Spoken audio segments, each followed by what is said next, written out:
Hello lovelies, and welcome to today's video. My name's Alya and I'm so glad you stopped by. Today we're talking about horrible blue light.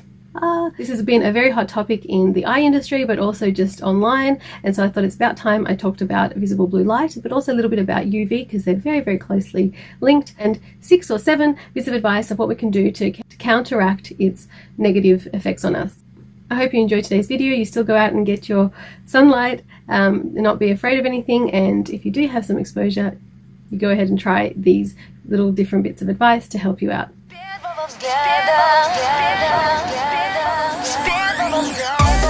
Okey-doke. Of course we're going to start with some beautiful moisturizer. How can we do it any other way, right?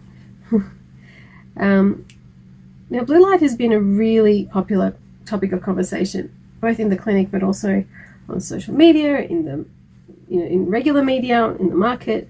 It's become one of those things that people just really talk about a lot.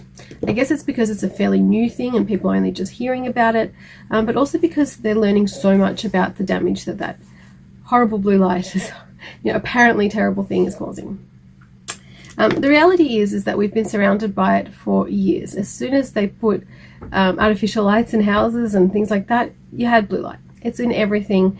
It's because when we are exposed to the sun and you have the UV rays, UVA, B, C, you're getting blue light, but you're also getting a very broad spectrum of light. You're getting thousands of lumen. You're getting a really broad range, and the eye, the visible range, is about 400 wide. So anything over ultraviolet and anything under infrared, we can actually see with our eyes. But the reality is there's far more light and far more color out there. It's just that our eyes aren't able to see it. But it doesn't mean that they don't absorb it. The eyes obviously absorb every light that comes in. It's just that we don't necessarily have the receptors to interpret everything that we see. But never before was there any acknowledgement of whether this light was in any way harmful. We had vision and that's it. And if we had blurry vision, we corrected it with glasses, or progressively over time discovered diseases and how to treat them and all that sort of fun stuff. But never before in history have we sort of thought about just regular old light being any kind of problem. Now, why did they say that specifically blue light is so bad? Well, it's because it has been shown that blue light actually penetrates all the way through to the retina. We have this really important yellow spot, or I call it actually a cherry red spot, but it's this dark sort of bullseye at the very center of our retina, called the macula. Now it's got a cherry red appearance because of its really rich blood supply, and it's got this yellowish appearance because of the kind of cells that exist within it. The reason we need to protect our maculas is because they're just so important. The macula is responsible for facial recognition, for letters, for all of our central vision. People with macular degeneration, especially further on along their journey at the end stage of the disease, they don't have any central vision at all. They've got great peripheral vision, assuming everything else is healthy in the eye, but that's not really usable vision. Not only is the actual acuity, or how much they see with their peripheral vision, not great, the way our brains work is that we always try to see what's in the middle. And they just have an absolute absence of that middle vision. It's just a black spot. And it doesn't happen overnight usually kind of comes on gradually. First it's sort of wobbly, and then it's kind of grayed out, and then if you're really unlucky it'll suddenly go black. But for most people it doesn't suddenly go black. It sort of gets progressively that way, and it should be warning signs to go and do something about it. We're very lucky because since 2010 roughly, maybe 2009, we've had really fantastic treatments available for macular degeneration for the wet phase. If your macular degeneration is the wet type and you have leaking vessels in your eyes, there is fantastic treatment available. It's really been a saving grace for a lot of people that previously were just told you're going to go blind and there's absolutely nothing we can do for you. Unfortunately, at this stage, at least to my knowledge, dry macula has a very limited amount of help available. We can definitely do some things, and I'll be talking about more of that in this video. Other things that blue light can damage is the clear covering over the white of our eye called the conjunctiva, and it can cause deformations to occur like pingueculum and pterygium, which I've spoken about in a previous video. Again, you can have them operated on, but if you can avoid having them in the first place, that's definitely better. It's also said that blue light contributes to cataract development and to eye cancers, which is probably true like any spot anywhere on the body. If you have a little freckle somewhere, you wouldn't want it to be exposed to UV or any blue light, because there's that chance that it might start to grow. So most people I've seen little freckles in, or nevi as we call them, don't end up developing melanomas. They end up having a nevus for most of their life. So usually a freckle stays a freckle, but of course if you're going to overexpose yourself to UV or to blue light, then of course you run the risk. Blue light not only can affect your eyes, it can most certainly have an effect on other parts of your body and of your physiology and biostructure. The other thing that research has shown is that blue light disrupts your circadian rhythm. Now, it sounds crazy. What's that? Why do we need it?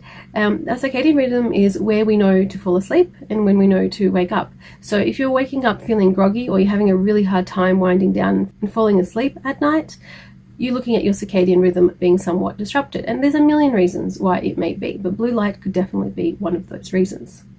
The way it does is it slows down the release of a chemical called melatonin. Now, of course, you can take melatonin as well as a supplement, but the most efficient way is to make sure that your own body is producing it sufficiently. Your body sends this chemical out when it's time to rest, when it's time for bed, and without enough of it, you may just have a little bit of trouble with that process.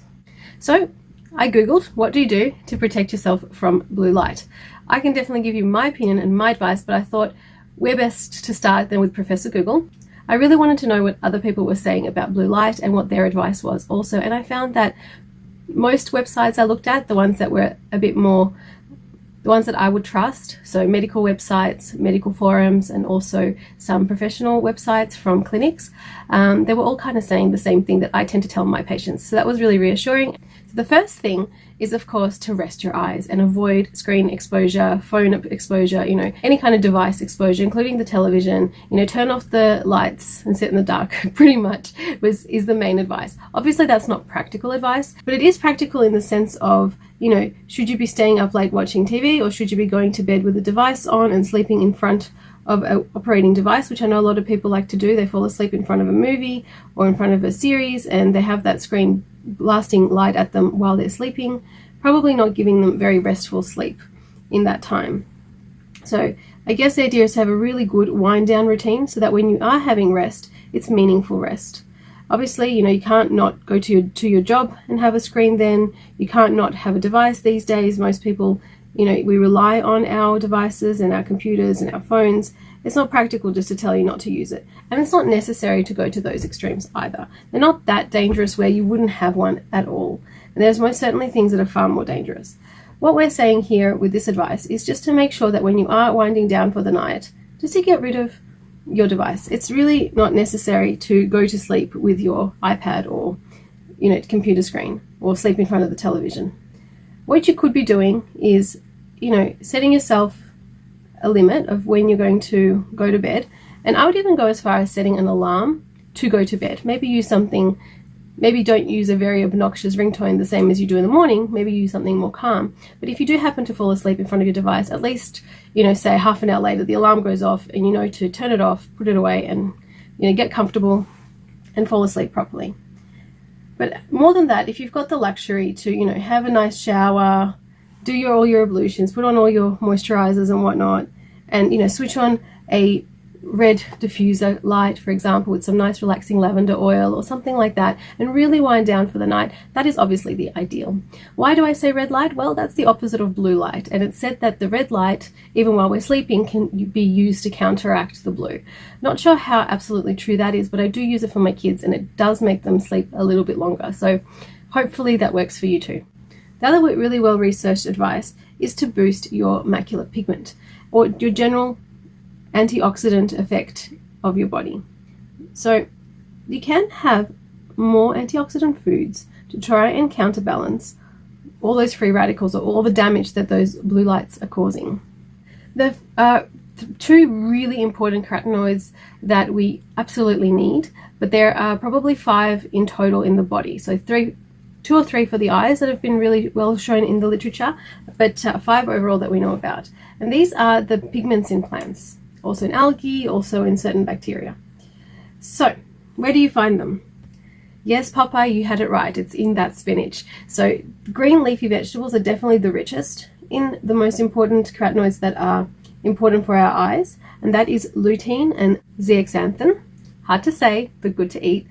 There's also, of course, alpha and beta carotene. Yes, carrots are good for us. My main focus is on the lutein and the zeaxanthin because those are the two that are the most significant for macular health. So definitely green leafy vegetables, also sweet corn, pumpkin, your root vegetables. It's available quite readily across fresh foods. So if you get a nice seasonal amount of fresh foods, not processed, you're probably okay. I'm a big fan of seasonal eating and variety in my vegetables and fruits because you do want to get different sources and you do want to get different amounts of different things, because as much as antioxidants are important, there are other minerals and vitamins that we require, and by changing it up, especially if it's fresh and seasonal and from a good source that isn't full of bug sprays and things like that, you're going to be doing your body a lot of good. You can definitely also invest in a filter for your phone. I have a setting on my Android that makes my screen look like it's gone yellow, but it doesn't distort the colors or anything. It's still very easy to use, and I can still do videos and photography on my phone, and it doesn't affect me negatively at all. Still have the same user experience, but with a lot less exposure to that bright white light, which is full of that blue pigment. You can also have a filter that you can stick on your phone, like a screen protector that has a blue light filter in it, absolutely. They also come in polarized, which is an option to cut the glare as well, which can't be great. And you can also have blue light coating or anti-reflective coating, or both, on your glasses. So anti-reflective coatings have been around forever. I've been in the industry since 2004, and we've had anti-reflective coating for longer than what I've been around. So it's definitely a well-practiced and a well-known method of protecting your eyes from all kinds of lights. Nowadays, you can get an anti-reflective coating which is specifically blue filtering. A blue light filter on your specs is a really great idea. I highly encourage it. I wouldn't recommend it for children or for people who work in dirty or dusty environments, because it's probably going to decrease the longevity of your actual lens. But if you're sitting at a desk and you're generally really good about looking after your glasses, then I would definitely recommend it. It's a little bit like a non-stick coating as well, so that's why I'm saying if you're in a dusty environment, you're probably just going to end up scratching your glasses with extra bits and pieces on. You want to keep your glasses as simple as your work environment. But if you're in a very lit up, artificial, screen-based kind of desk environment, 100% have a filter on your glasses, because it's going to protect you from your environment. The only thing you need to do is that when you go to wipe your glasses, you just wet them first, whether it would be with a special lens cloth or lens spray, or just some tap water before you wipe them clean, just to avoid any particles scratching at that filter. It's really not a big deal if you're at a desk or at a sit-down job. If you've tried all the things, you've got this, the screen protector, the blue light filter, the glasses, and all those things, and you're a little bit older and you're looking at having cataract surgery at some stage, make sure that your surgeon is going to be putting in IOLs, like intraocular lenses, which is what we replace cataracts with, that are blue light filtered. Now in Australia, that's not a concern. All IOLs that are allowed to be used in Australia are blue light filtered. We have a terrible sun here, we have a terrible ozone, terrible sun, as if there's a different sun somewhere else. You know what I'm saying. The environment here is a little bit overexposed to UV, so we tend to have very strict rules about what sunglasses we're allowed to have. All of our optical eyewear is UV filtered, not necessarily blue light resistant, but UV filtered, and sunwear as well. But it doesn't stop us from protecting ourselves one step further with the visible blue light filtering, and also filtering it in our intraocular lenses. So where I work, we use a brand that actually the lens is a little bit yellow, which is fantastic for two things. One, it's more natural to the eye because our natural lens is not clear white like an artificial lens, so it's more real, but also it filters out the blue light just naturally by being yellow in tone. Okay, my lovelies, the look is complete. I hope you enjoyed today's video. I hope it was informative. Don't forget to like and comment below what you thought. And if you have any questions, head over to Instagram to see more daily things and uploads and photos and bits and pieces of other things around Alya's creations. If you haven't done so already, go ahead and subscribe, and let this little family grow. Wherever you are around the world, my lovelies, I hope you're having an amazing day, a blessed day, you're staying safe, and I can't wait to see you on the next one. Bye!